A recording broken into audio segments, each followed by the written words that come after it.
चिड़िया अपनी माँ के साथ रहती थी।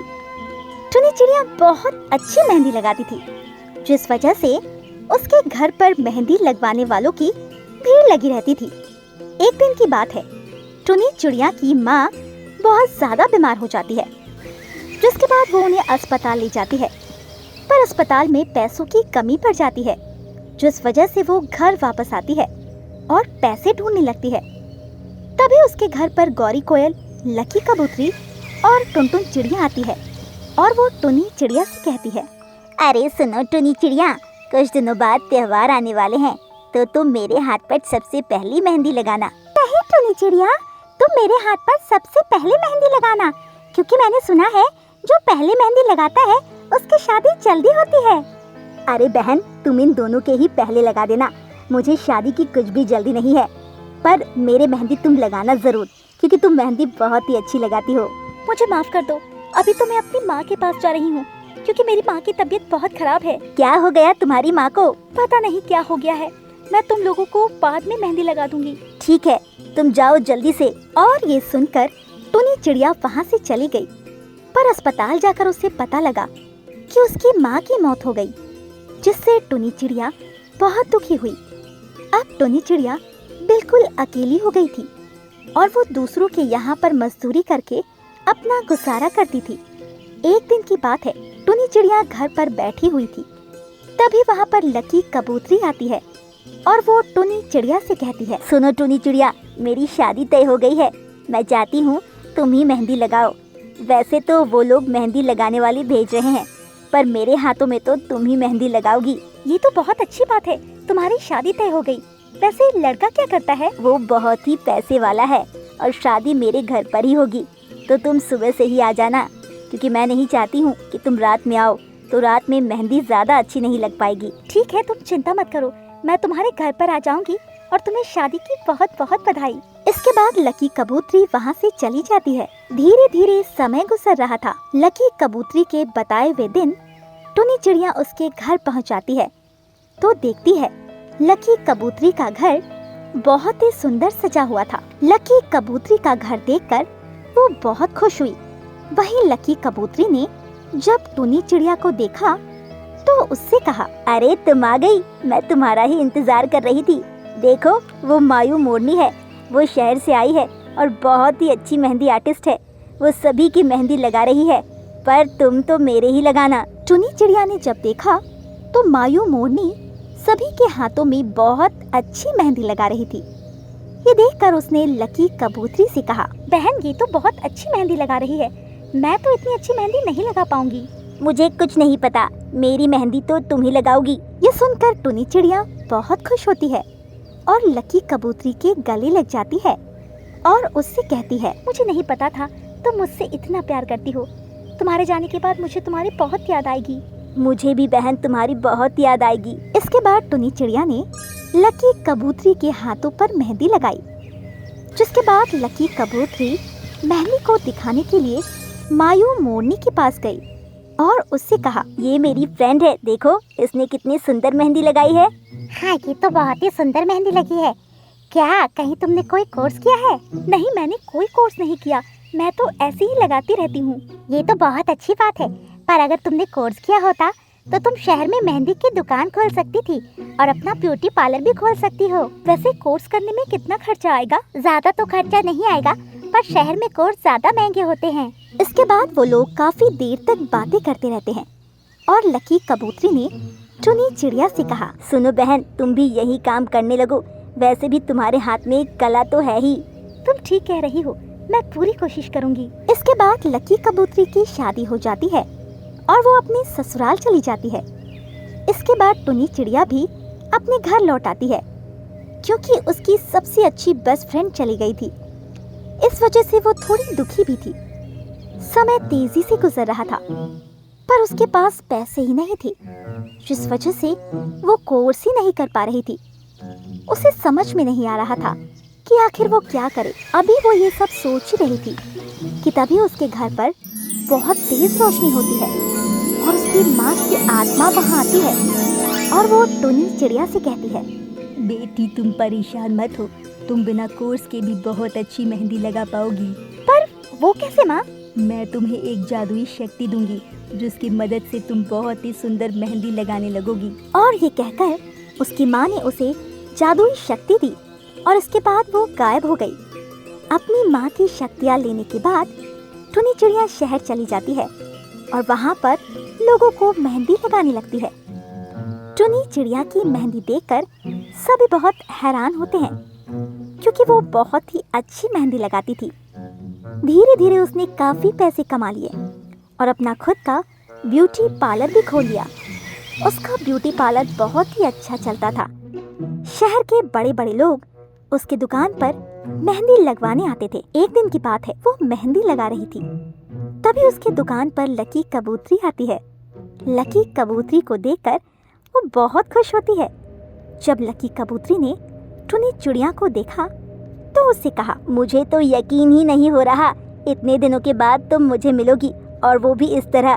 तुम तो बहुत ही बड़ी मेहंदी आर्टिस्ट बन गई हो। ये सब तुम्हारी वजह से ही हुआ है। अगर तुमने मुझे इसके लिए उकसाया ना होता तो मैं कभी भी मेहंदी आर्टिस्ट ना बन पाती। ये देखो टुनी चिड़िया, ये मेरे पति हैं। और ये कहकर उसने बंटी कबूतर से मिलवाया। बंटी कबूतर से मिलकर टुनी चिड़िया बहुत खुश हुई। लकी कबूतरी ने टुनी चिड़िया से कहा, तुमने अभी तक शादी नहीं की? नहीं, क्योंकि सभी लोग मेरे पैसों पर मरते हैं। मुझे कोई अभी तक अच्छा मिल ही नहीं पाया। अरे बस इतनी सी बात है। मेरे पति के दोस्त है टुना चिड़ा, उनकी भी शादी नहीं हुई है और वो अपने लिए बिल्कुल तुम्हारे जैसे ही जीवन साथी चाहते हैं। तो तुम एक बार उनसे मिलकर तो देखो। इसके बाद लकी कबूतरी वहाँ से चली जाती है। अगले दिन टुना चिड़ा उसकी दुकान पर आता है क्योंकि लकी कबूतरी ने उससे कहा था। टुना चिड़ा जब टुनी चिड़िया से मिला तो दोनों की बातचीत काफी लंबी चली। इस दौरान वो लोग एक दूसरे को बहुत अच्छे तरीके से जान गए। उन लोगों को एक दूसरे का साथ काफी अच्छा लगा। इसके बाद टुनी चिड़िया ने टुना चिड़ा से शादी कर ली और अब वो बहुत ही खुश थी। अब वो आराम से अपनी मेहंदी की दुकान चलाती थी। वहीं उसका पति टुना चिड़ा अपनी अलग दुकान चलाता था और अब वो लोग बहुत खुश थे। दोस्तों, हमें इस कहानी से यही सीख मिलती है कि अगर आपके अंदर कोई हुनर है, हुनर को अंदर से निकालना चाहिए और उस पर मेहनत जरूर करनी चाहिए, क्योंकि इससे आपको आपके मन मुताबिक सफलता मिलती ही है। तो तुम दरवाजा बंद कर लेना, क्योंकि मैं शाम तक ही लौट पाऊंगी। पर माँ, आप जा कहाँ रही हो इतनी सुबह सुबह? बेटा, मुझे कुछ काम है, मैं शाम तक लौट आऊंगी। अगर कोई भी दरवाजा खटखटाए तो तुम मना कर देना कि माँ घर पर नहीं है। ठीक है माँ, जैसा आप कह रही हैं मैं वैसा ही करूँगी। और ये कहकर टुनी चिड़िया वहाँ से चली गई। एक जंगल में बहुत सारे पंछी रहा करते थे। वो सभी दिन में ही काम कर लिया करते थे क्योंकि सर्दियाँ शुरू होने वाली थी, तो जल्द ही रात हो जाया करती थी। वो सभी अपना काम लगभग 5 बजे तक फ्री कर लेते थे और घर आ जाते। अभी टुनी चिड़िया जा ही रही थी कि तभी उसे रास्ते में कालू कौवा मिला और उसने उससे कहा, अरे टुनी चिड़िया, इतनी सुबह सुबह कहाँ निकल ली घूमने? कहीं नहीं कालू भैया, बस घर का राशन लेने जा रही थी और कुछ काम था वो करने जा रही। आप बताइए, आप कहाँ जा रहे? अरे मैं तो ऐसे ही घूम रहा था। वैसे मैंने सुना है अब काली रात हुआ करेगी। अरे काली रात का मतलब है रात जल्दी हो जाया करेगी, क्योंकि सर्दी शुरू हो गई है, जिस वजह से रात जल्दी हो जाती है। हाँ वो तो है, पर फिर भी मैंने सुना है कुछ ही दिनों में एक अंधेरी रात आने वाली है जिसमें बुरी शक्तियाँ बढ़ जाती है। तुमने ऐसा अभी तक कुछ नहीं सुना? नहीं भैया, और वैसे भी हम लोग तो रात में अपने घर में रहते हैं, तो हमें क्या करना उन बुरी शक्तियों से। कह तो तुम ठीक रही हो। अच्छा तो तुम जाओ, मैं भी जाता हूँ। और उसके बाद टुनी चिड़िया वहाँ से चली गई। कालू कौवा भी आगे बढ़ जाता है। धीरे धीरे समय गुजर रहा था, सब कुछ सही चल रहा था। टुनी चिड़िया अपनी बेटी टुनटुन चिड़िया के साथ आराम से रहा करती थी और अपना घर खर्च चलाने के लिए वो खेतों में काम किया करती थी, जिससे उन लोगों का खर्चा आराम से चल रहा था। एक दिन अचानक जंगल में शोर मच जाता है। लकी कबूतरी जोर जोर से चिल्ला रही थी, अरे सभी पंछियों मेरे पास आओ, मेरे पास एक तुम्हारे लिए बहुत जरूरी सूचना है। ये सुनकर सभी पंछी लकी कबूतरी के पास पहुंच गए और टुनी चिड़िया ने लकी कबूतरी से कहा, क्या हुआ लकी कबूतरी, तुम इतनी तेज क्यों चिल्ला रही हो और क्या सूचना है हमारे लिए? अरे कल की रात हमारे लिए बहुत ही डरावनी होने वाली है, तो तुम सभी अपने घरों से मत निकलना, क्योंकि कल अमावस्या है और पंडित जी बता रहे थे कल बुरी शक्तियाँ बढ़ जाएंगी। ये बात तो मुझे कालू कौवा ने बताई थी, पर तुम इतना घबराई हुई क्यों हो? हमें तो अपने घर में ही रहना है। मुझे पता है, पर इस अंधेरी रात में एक चुड़ैल जंगल में निकलती है जो लोगों के घरों का दरवाजा खटखटाती है। वही अगर कोई दरवाजा खोल देता है तो वो उसे मार डालती है। क्या? चुड़ैल? पर मैंने तो कभी भी किसी चुड़ैल के बारे में नहीं सुना है। मुझे तो इतने साल जंगल में रहते हुए हो गए हैं। मुझे पता है टुनी चिड़िया, पर ये अंधेरी रात पूरे 10 साल में एक बार आती है, तो संभल कर रहना तुम। ये सुनकर टुनी चिड़िया बहुत ज़्यादा परेशान हो गई। वो अपने घर आ गई। घर आने के बाद उसने अपनी बेटी से कहा, सुनो बेटी, कल रात बहुत ही डरावनी होने वाली है, तो कल रात हमें संभल कर रहना होगा। पर माँ, ऐसा क्या है कल की रात में जो आप इतना घबरा रही हैं? अरे मुझे पता लगा है, कल रात चुड़ैल जंगल में घूमती है और वो लोगों को मार डालती है। क्या चुड़ैल? आपको लगता है सच में वो चुड़ैल ही होगी? मुझे नहीं पता बेटी, पर जब लोग बता रहे हैं तो चुड़ैल ही होगी। इसके बाद वो लोग अपने काम में लग गए। वो दिन उनका आराम से गुजर गया। अगला दिन भी इसी तरह काम करते हुए गुजर गया। पर टुनी चिड़िया बहुत ज़्यादा परेशान थी। आखिरकार शाम हुई और टुनी चिड़िया ने अपनी बेटी से कहा, बेटी जल्दी से घर में आ जाओ, मैं गेट लगा रही हूँ क्योंकि रात होने वाली है। आज की रात बहुत ही अंधेरी होगी। हाँ हाँ माँ, मैं अभी आई। और ये कहकर टुनटुन चिड़िया अपने घर के अंदर आ गई और टुनी चिड़िया ने गेट लगा लिए। जंगल में सन्नाटा पसर चुका था। सभी लोग अपने घरों में बैठे थे और बस भगवान का नाम ले रहे थे कि जैसे तैसे आज की रात गुजर जाए। वही टुनटुन चिड़िया काफी ज्यादा उत्साहित थी। वो जानना चाहती थी कि अंधेरी रात में चुड़ैल आती है या नहीं।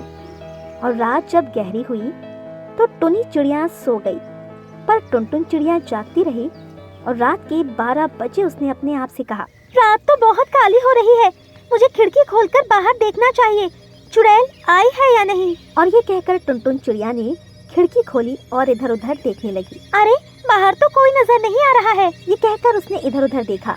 तभी उसकी निगाह जंगल में घूम रही एक साए पर पड़ी। उसे देखकर वो काफी घबरा गई। अरे लगता है यही वो चुड़ैल है, मुझे जल्दी से खिड़की लगा लेनी चाहिए। और ये कहकर उसने जल्दी से खिड़की लगा ली, जिससे टुनी चिड़िया जाग गई और उसने अपनी बेटी से कहा, क्या कर रही हो तुम खिड़की के पास? कुछ नहीं माँ, बाहर चुड़ैल घूम रही है। तुम्हें कैसे पता बाहर चुड़ैल घूम रही है? मैंने अभी खिड़की खोलकर देखा था। ये तुमने क्या किया? हे भगवान, जल्दी से बिस्तर पर आ जाओ, जैसे तैसे ये रात कट जाए बस। वहीं एक चुड़ैल पूरे जंगल में घूम रही थी और पंछियों के घर के दरवाजे खटखटा रही थी, पर कोई भी पंछी दरवाजा नहीं खोल रहा था, जिस वजह से चुड़ैल काफी गुस्से में आ गई। अरे कोई दरवाजा क्यों नहीं खोल रहा है? इतने सालों के बाद तो मैं यहाँ आई हूँ, मैं इस तरह खाली हाथ नहीं जा सकती। आज रात मुझे किसी न किसी का शिकार करना है। और ये कहकर वो फिर से दरवाजा खटखटाने लगी।